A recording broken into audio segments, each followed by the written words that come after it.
देव सदाशिव के चरणों में नारद का प्रणाम।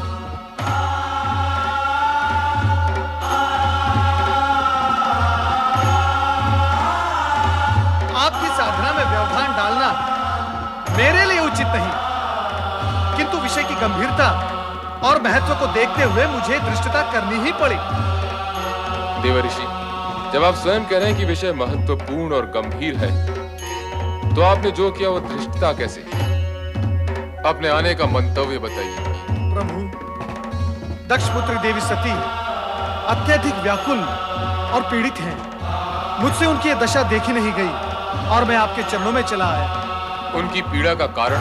नारायण नारायण, ये सर्वविदित है कि आप ही नटराज हैं, किंतु हे महेश्वर, नाट्य विद्या के प्रदर्शन के लिए यह समय उचित नहीं है।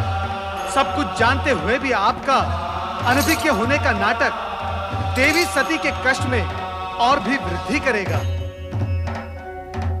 आप तत्काल यह बताने की कृपा करें कि देवी सती और आपके विवाह के बीच भ्राता दक्ष का विरोध रूपी विघ्न जो आ रहा है, उसे विफल कैसे किया जाए? उसका उपाय क्या है? किसी भी प्रकार की दुविधा की स्थिति में नंदाव्रती कन्याओं की कामना पूर्ति का सर्वोत्तम उपाय है। हे देवऋषि, अब ये मत पूछ बैठेगा कि नंदाव्रत क्या है। हे देवेश्वर, आश्चर्य है, सृष्टि का भार स्वयं पर लिए हुए भी आप विनोदपूर्ण वार्तालाप कैसे कर लेते हैं? नारायण नारायण। देवी सती की आराधना का परिणाम क्या निकलेगा, यह जानना मेरे लिए तो असंभव है, किंतु हे महेश्वर, आपकी लीला आप ही जाने।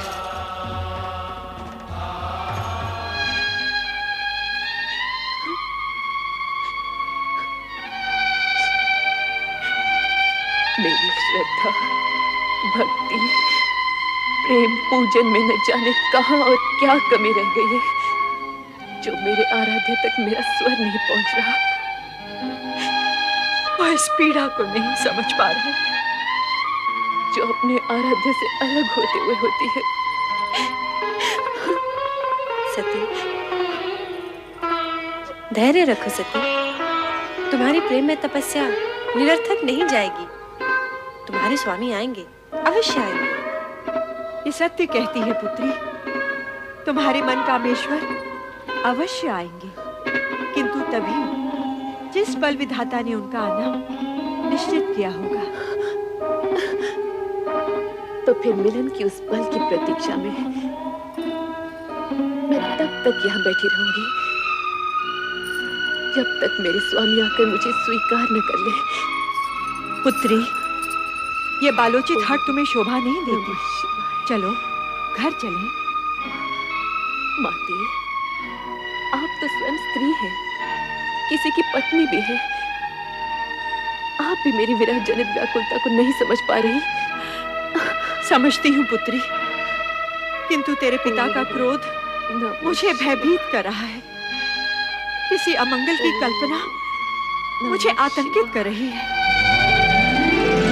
ये हट उचित नहीं पुत्री, घर चल। नहीं माते। नारायण नारायण। प्रणाम देवर्षि। मंगल हो देवियों, मंगल हो। देवी सती, आपके लिए देवाधिदेव भोलेनाथ शिवशंकर का एक संदेश है। शीघ्र सुनाइए देवर्षि। आपके और उनके विवाह के बीच जो बाधाएं आ रही हैं, उनके लिए नंदाव्रत करना आपके लिए उत्तम रहेगा।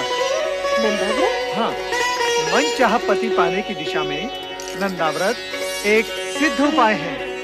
यही महेश्वर का कथन है। देवियों, चाहे तो आप भी इसका प्रयोग कर सकती हैं। नारायण नारायण। शीघ्र बताइएगा देवर्षि, इस व्रत को करने का विधि विधान क्या है? बताइए। हम लोगों को ठिठोली सुन रही है और मेरे यहाँ प्राण जा रहे हैं। माते, कृपया आप घर के लिए प्रस्थान करें और इन नटखट बहनों को भी अपने संग ले जाएं। किंतु हमें भी तो व्रत की विधि सीखनी है ना माते? हाँ, हमें भी तो सीखनी है। जैसे तुम्हारी इच्छा पुत्री। कल्याण हो।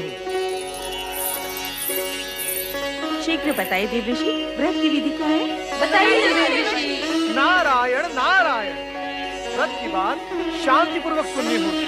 देवियों, इतनी उतावली मत बनो।